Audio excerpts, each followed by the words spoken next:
Hi everyone, I'm Barkha Dutt. Here at the Mojo Story, we continue to do a deep dive into the hundreds of pages of data and documents that the Election Commission has now placed in the public domain on electoral bonds on the orders of the Supreme Court. And as we wade through all of these numbers, some really, really interesting patterns and nuggets and details emerge about the top 5 buyers, let's say. Let's take a look at that in this conversation. I found that 4 of the 5 top buyers of bonds have actually at one point or the other been under the scanner of either the Enforcement Directorate, the Income Tax, or the CBI. Let's start with one name that I think we might have all been Googling in the last few hours, and that's of Santiago Martin. Now, who is Santiago Martin? He is known as India's lottery king. His website actually describes him as someone who created an empire out of nothing. And his company, Future Gaming, has bought bonds worth 1,368 crores, making him the sort of Raja, the chart-busting Raja of the electoral bonds list. Now, while Mr. Martin's entrepreneurial journey may well be very impressive, as his website says, he's also had multiple run-ins with investigative agencies. Between 2019 and 2023, he was in fact raided and probed by the Enforcement Directorate twice. In 2022, the ED even froze more than 400 crores of his company's assets. And guess what? As recently as a few days ago, the beginning of March, I think the 9th of March this year, I'm talking about like just now, investigative agencies actually searched his son-in-law's home in connection with an illegal sand mining case. Now, if you thought that this was some sort of isolated case, let's take a look at the second highest buyer of electoral bonds. We're talking, of course, about Megha Engineering, which is an infra giant. It's based out of Telangana. And while Megha Engineering bought bonds worth 980 crores, if you look at this purchase along with its affiliated companies, Western UP Power Transmission, for example, then actually its purchase of bonds is closer to 1,200 crores. Now, who owns Megha Engineering? Megha Engineering is promoted by a man called P.V. Reddy. Mr. Reddy is an infra tycoon, and in fact, he broke into India's top 100 richest people list in 2023. One of Megha Engineering's most talked about infra projects, also most contentious, political hot potato infra projects, has been the $14 billion Kaleshwaram project. And this is a project that was the subject of much debate in the recent Telangana Assembly elections. In fact, a CAG report spoke of how, the company had been paid in excess of 5,000 crores. That's what the CAG report said. And at that time, the BJP and the Congress both asked for a CBI probe. So Megha Engineering is the number 2 buyer. And Mr. Reddy is a big name in Telangana. In fact, his diamond house, shaped like a diamond, and that's why it's called Diamond House in Hyderabad, is a key landmark of the city. Megha Engineering also has now interests in media. In 2018, it bought a huge stake in TV9. And Megha Engineering, like many of the other examples on this list, was raided by the income tax in 2019. Now we move on to our quite intriguing buyer number 3. Buyer number 3, the top third buyer, is QWIK Supply Chain Private Limited. This is not a famous or a well-known company like the first 2. In fact, it's a somewhat low-key logistics company, and it has now been pointed out by several people.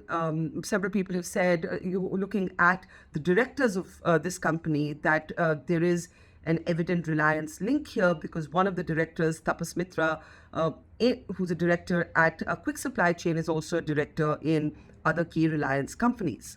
But the really interesting question thrown up by QWIK Supply is if you take a look at its financials. We actually downloaded its financial statements, and you know that you can do that quite easily from the internet. These are publicly available documents. And here's the really interesting thing for you to think about.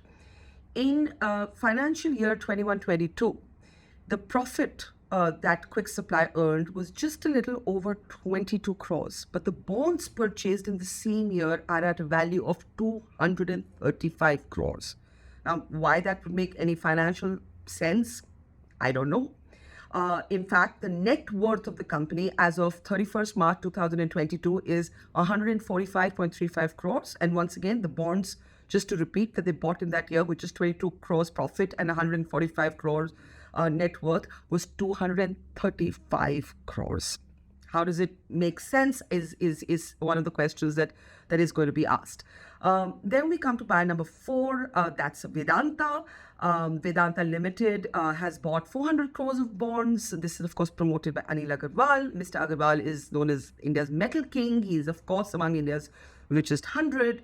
But again, Vedanta's affiliated companies have not been without controversy. In 2022 August, you had what was called the Chinese visa scam. And the ED, in fact, was investigating this. And the allegation then related to former Minister Mr. Chidambaram's son, Karti Chidambaram. The allegation was that an executive at Talwandi Sabo had paid a kickback to Karti Chidambaram in what was known as the Chinese visa scam, and there were ED raids in 2022. And then you come to buyer number 5, which is Haldia Energy Limited, and Haldia Energy bought 377 crores of bonds. And here's the thing, that even this company has at one point been under the CBI scanner. In 2022, September, in fact, to be precise, the CBI media reports show this, you can Google it, show that the CBI filed an FIR against Haldia Energy's parent company, the CESC, while it was looking at the coal scam.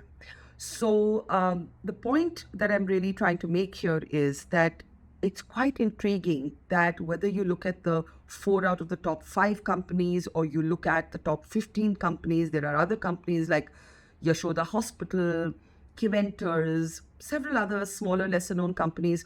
All of them at some point have been under the scanner of the ED, the IT, and the CBI. Now, these agencies may well turn around and say that the fact that these cases are still actively open shows that, bonds or no bonds, the agencies continue to do their work, and that in fact speaks to a fair play.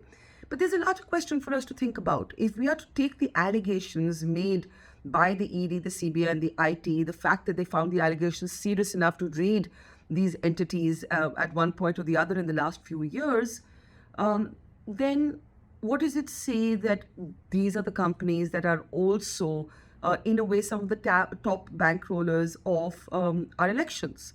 Just something for you to think about. I just think it's quite intriguing that so many of the companies in the top 10 or the top 15 buyers of electoral bonds have at one point or the other been investigated, raided, or probed by one or the other of the investigative agencies among the ED, the income tax, or the CBI.